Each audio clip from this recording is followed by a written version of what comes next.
നമസ്കാരം. യോഗനാഥം ന്യൂസിലേക്ക് സ്വാഗതം. ഞാൻ അശ്വതി. ഈ മണിക്കൂറിലെ പ്രധാന വാർത്തകളിലേക്ക്.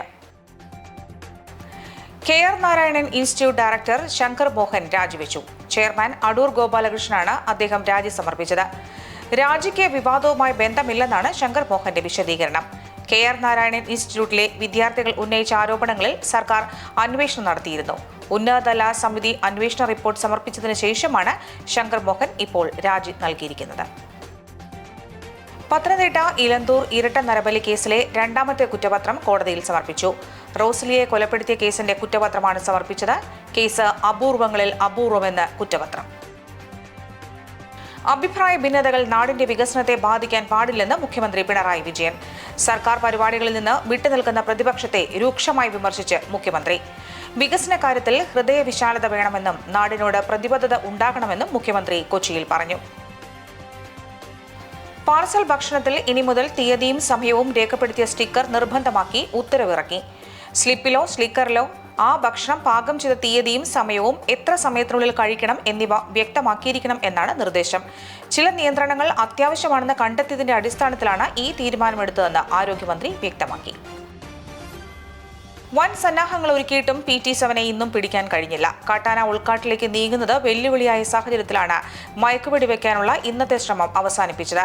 മയക്കുവെടി വെക്കാനുള്ള ദൗത്യം നാളെയും തുടരുമെന്ന് ഏകോപന ചുമതലയുള്ള ACFB രഞ്ജിത്ത് പറഞ്ഞു.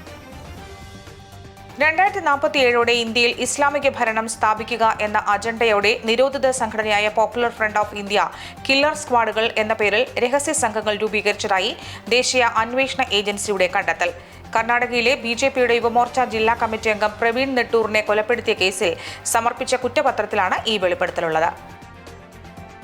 ഭർത്താവിനെ ഒഴിവാക്കുവാനായി മയക്കുമരുന്ന് കേസിൽ കൊടുക്കാൻ ശ്രമിച്ച ഗ്രാമപഞ്ചായത്ത് അംഗം അറസ്റ്റിലായതിനു പിന്നാലെ കൂടുതൽ വിവരങ്ങളാണ് ഇപ്പോൾ പുറത്തുവരുന്നത്. കാമുകനൊപ്പം ജീവിക്കുന്നതിനായി ഇടുക്കി വണ്ടൻമേട് പഞ്ചായത്ത് അംഗമായ സൗമ്യ എബ്രഹാം ഭർത്താവിന്റെ ഇരുചക്ര വാഹനത്തിൽ മാരക മയക്കുമരുന്നായ MDMA വെച്ച് കൊടുക്കാനാണ് ശ്രമം നടത്തിയത്. വിദേശത്തുള്ള കാമുകനായ വിനോദുമായി ചേർന്നാണ് മുൻകൂട്ടി തീരുമാനിച്ച പ്രകാരം മാരക മയക്കുമരുന്നായ MDMA ഭർത്താവിന്റെ വാഹനത്തിൽ ഒളിപ്പിച്ചത്. സംഭവത്തിൽ മയക്കുമരുന്ന് എത്തിച്ചു നൽകിയ സഹായികളെയും അറസ്റ്റ് ചെയ്തിട്ടുണ്ട്.